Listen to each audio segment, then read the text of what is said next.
And action. NYU is famous for the arts. More specifically, the Tisch School of the Arts is a world-renowned center for study in performing and media. Within this center is the film and TV program, which culminates with a course called Advanced Television Production. This class is something that everybody wants to get into because it gets the best budget and it also gets the best equipment, best crews. David Ramirez is the showrunner for NYU's newest television pilot, Salazar. His script was chosen from a pool of scripts by the film and television department and is currently in the midst of production. The story of Salazar follows our main character, Sebastian Salazar, who is forced with the difficult decision after his son gets kidnapped in Bogota, Colombia, to either follow his passion and keep his, financial resources where he's really well off and stay in Colombia where his family's in danger, or leaving the country to a safer place, to the United States, where his family could be safe and sound, but then having the issue with having to start from the beginning. Whether you're a lawyer, you're a doctor, or whatever profession you're following, you really do have to start from the beginning. And it's really beautiful to see that in such a clear way, where you have a salsa singer that everybody knew and loved and praised come to the United States and work in a diner where nobody even really respects who he is. The story was inspired by my father's story. My father was actually a salsa singer in Colombia, and he decided to move to the United States just for his kids to have a better opportunity, for his kids to have better education, and most importantly for his kids to be safe. And growing up, I saw, my dad kind of struggle in this kind of situation that we find our main character Sebastian in. Growing up with this and seeing my dad, fight for his dreams, but at the same time putting his family first always, is something definitely that I've always wanted to write about. Had characters that you cared about, first and foremost, and had a certain emotional context that was touching and revealed a lot of potential. And ultimately, it's all about the characters that you become invested in. So we didn't realize until having selected his script that it was based on a personal story of David's.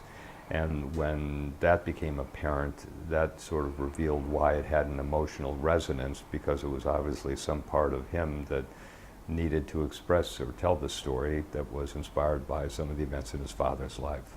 Pretty much everybody can understand that, how life sometimes just changes and topples you over, and you have to find different ways. And this guy is a very strong, humble man that's suffering a lot because his dreams are not happening as he wanted them to happen. Although this $10,000 budget is the largest amount allotted to any student production, it still must be used wisely, as most of it must be allocated to the purchasing of the necessary sets and spacing needed to film each scene. We are limited in a sense, but in a way that does make us, better in our expertise areas, and it really does kind of push us to just tell the story in a very, real and innovative way, where we really push, characters, and we push, the essence of what the story really means.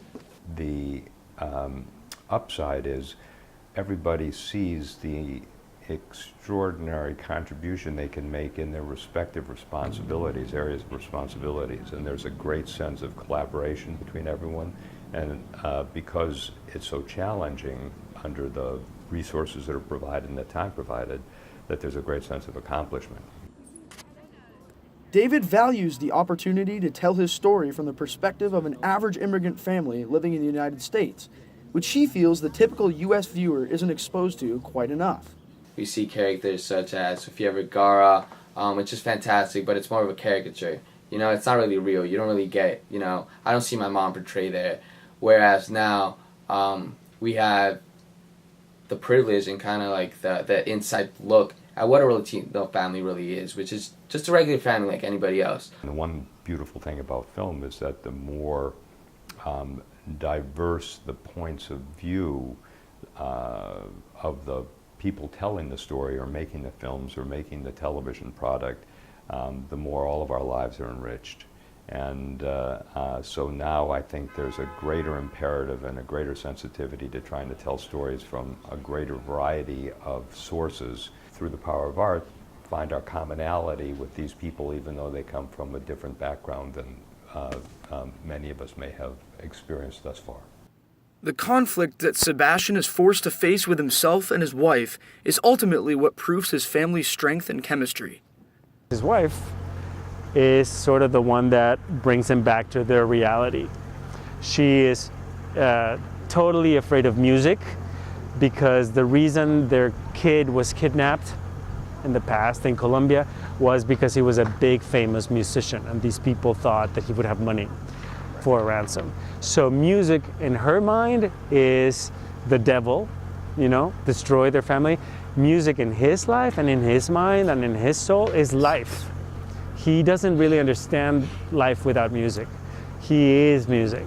So he is not doing anything and he can't do anything. He understands why his wife doesn't want it, but he's hurting. There were moments in the script where you could see that like their talents and why they were exceptional, and that's what made it interesting, and that's what really popped. And I really like wanted to convey the fact that I wanted to make it kind of this dull, kind of dreary world where like these characters really shone through, and like it was clear that they stood out from it. Liam and David strive to bring out the real-life value of their script, stressing the authenticity of the story. You don't know what people's previous lives were like before they moved here, and why they moved here. People flee their country just because they can't live there, you know, and like it's not home if you're not safe. The Salazar pilot is to air in May. For NYU Now, I'm Sam Sherwin.